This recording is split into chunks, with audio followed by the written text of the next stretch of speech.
Salve, salve, pessoal! Estamos começando mais uma live aqui. Deixa eu ver se está tudo certo aqui com o meu áudio. Ah, beleza, tá tudo certo aqui com o meu áudio. Então, galera, hoje eu estou aqui com a galera do Comitê de Apoio e Defesa do camarada Adriano. Para quem não está sabendo, o nosso camarada Adriano, professor, né, foi preso aí injustamente. E a galera aqui, John Faust, vai contar um pouco, né, do que aconteceu. Se vocês quiserem ir se apresentando, se quiser se apresentar, John, pode começar aí. Depois vou passar a palavra para o Faust. Boa noite a todos e a todas aí. Meu nome é John, eu sou professor de rede pública estadual aqui de São Paulo. Fiz parte, né, da construção do movimento autônomo pela educação, junto com o Adriano, e vou poder falar um pouco das nossas lutas aí que travamos juntos. Passo a fala aí. Vai lá, Faust.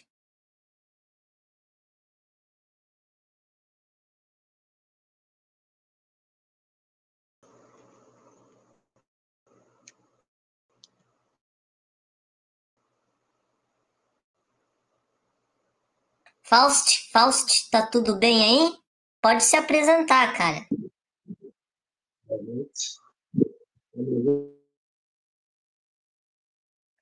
Eu acho que o áudio tá um pouco baixo, cara.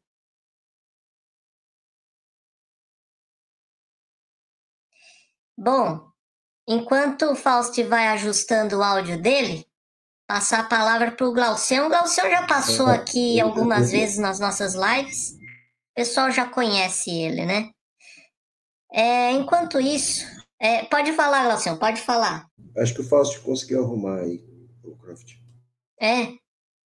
Fala, Faust. Alô? Eita, caiu. Bom, pessoal, enquanto o Faust vai se recuperando, eu vou dar boa noite aqui pro pessoal aqui do chat. Boa noite pra Karina, boa noite pra Lucy, boa noite pro Cris, né? E galera, o comentário fixado aí hoje não é o nosso Pix, tá? Não é o Pix do nosso canal, é o Pix da galera aí do comitê para ajudar aí na causa do professor Adriano, tá? Quem quiser ajudar eles lá, esse é o Pix deles e depois eu vou mostrar aqui na live o QR Code para quem quiser ajudar, tá? Bom, enquanto o Faust ele vai resolvendo aí os problemas técnicos dele, né? Queria, se o John quiser começar falando aí, né, contando, né, o que aconteceu, né, dando todo o contexto aí do professor Adriano, enfim, fique à vontade aí, cara, falar o que você quiser aí, né? Ok, primeiro agradecer o convite, tá, Croft, aí pelo espaço, para a gente estar falando a respeito do camarada Adriano que se encontra preso, né? E ao longo desse tempo que a gente vai estar aqui, a gente vai poder falar um pouco, esclarecer um pouco aí do contexto em que se deu, né, essa perseguição, essa prisão política do professor Adriano. Então, tem o caso de... Não diria que tudo começa em 2018, né? Já tem um histórico aí que a gente vem de luta e a gente bem sabe, eu acho que é importante contextualizar o Estado aqui, o Estado burguês de São Paulo, como que ele, né, tem perseguido, como que ele tem tratado as manifestações. Então, a prisão do Adriano vai dar dentro dessa estrutura do Estado burguês aqui de São Paulo, como a gente bem sabe do que se trata, né? E aí tem um episódio, para ser mais preciso, com relação ao companheiro, de 2018, numa numa ocupação, né, para quem está um pouco afastado aí daqui para entender, e num protesto, né, que o companheiro faz, ele se posiciona contra uma ação de despejo aqui de São Paulo, a polícia de São Paulo, na época mando do Dória. A polícia, né, estava despejando de forma truculenta, o companheiro se posiciona e se manifesta contra aquilo, e os policiais que o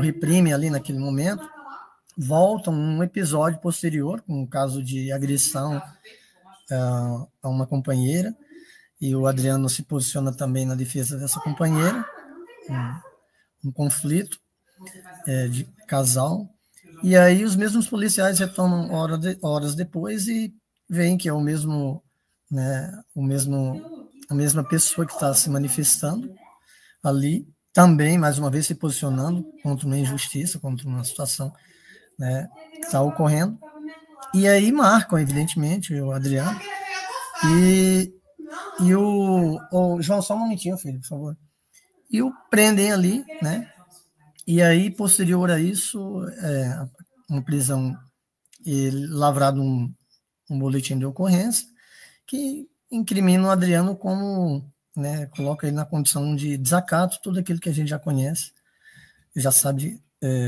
como a justiça burguesa trata. Mas chama atenção, né, não só nesse episódio, que em 2020 o Estado já tinha movido um outro processo contra o Adriano, um processo administrativo movido pela Secretaria de Educação. E aí, os dois processos, embora sejam diferentes, eles vão trazer, por exemplo, coisas muito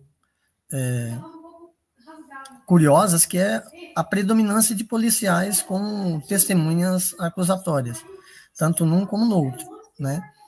E esse processo de 2018 ele vai adiante. Então, o companheiro foi preso naquele momento, mas o processo segue em curso.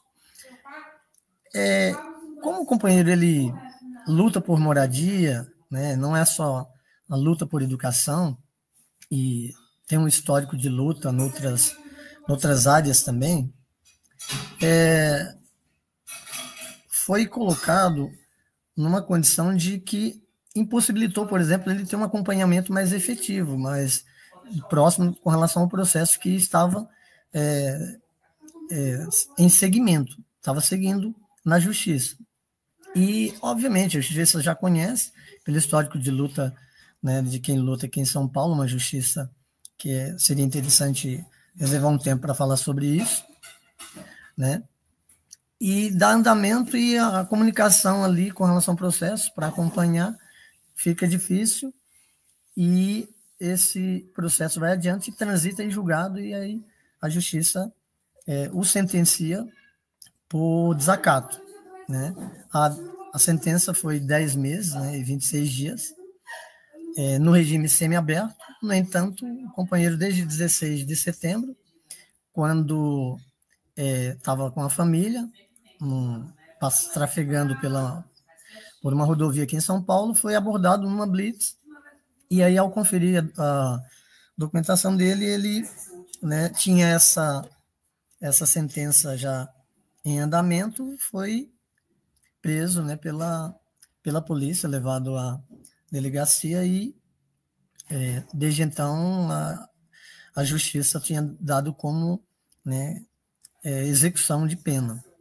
E aí, desde o dia 16 de setembro, que o camarada foi para o presídio de Franco da Rocha, unidade 2.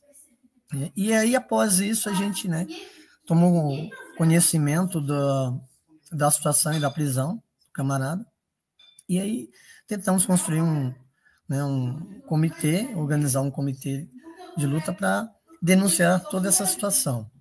Eu acho que é importante, né, contextualizar essa prisão do Adriano dentro dessa estrutura que é o estado de São Paulo, né? Como um Estado burguês,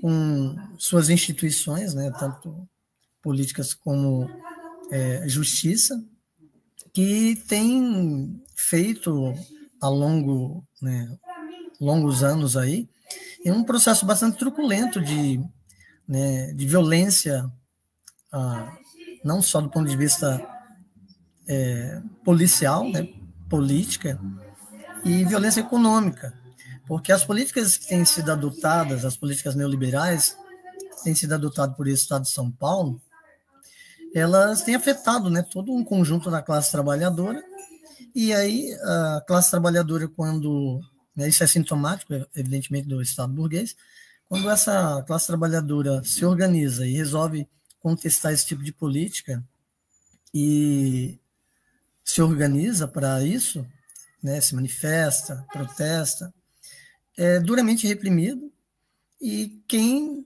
né, se coloca à frente ou, né, se posiciona ali, mas de forma mais contundente, está sendo perseguido. Eu fiz um balanço aqui, assim, não só dentro da educação, como a gente tem acompanhado, né, nos últimos anos, de um histórico de violência aí que esse governo tem praticado. E característico do governo do Estado de São Paulo, né, e de outros governos, evidentemente. Mas, tratando do caso do professor Adriano, a gente olha aqui o quanto a educação tem sido uma das áreas fortemente atacada, né, por essas políticas neoliberais e pela repressão que o governo tem feito para tentar implementar suas políticas. Diferentes governos, a gente observa, dessa estrutura de Estado, tem perseguido, né, politicamente, aqueles professores, aquelas professoras que se posicionam contra essas políticas. A gente tem o caso histórico dos 5 presos políticos nos anos 2000, quando fizeram uma greve no governo Mário Covas, né? Entre eles o professor Tonhão, conhecido de muita gente, né? Não só de São Paulo, mas que lutadores do Brasil inteiro que conhecem a luta e a resistência do professor Tonhão e tantos outros professores que lutaram com isso. E o professor foi demitido, né, junto com mais 4 companheiros, perseguidos políticos, isso no início dos anos 2000. Depois disso, mais outros companheiros foram perseguidos. Aí tem o caso do professor Adriano, já em 2020, né, quando o Estado novamente persegue, diante desses questionamentos, dessas posturas que a luta nos leva, e o professor novamente é perseguido e demitido pelo governo do João Dória. E agora o que a gente vê nas mãos do Tarcísio de Freitas, essa violência, né, o terror do Estado, e não é só na área da educação que tem ocorrido isso. Eu não quero também monopolizar aqui a fala, eu vou passar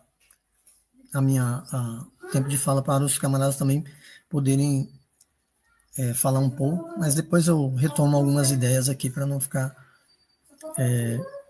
com o monopólio da fala aqui, beleza? E está aberto para qualquer questionamento aí a respeito de alguma coisa que tenha ficado não esclarecida aqui. Passo a fala aí.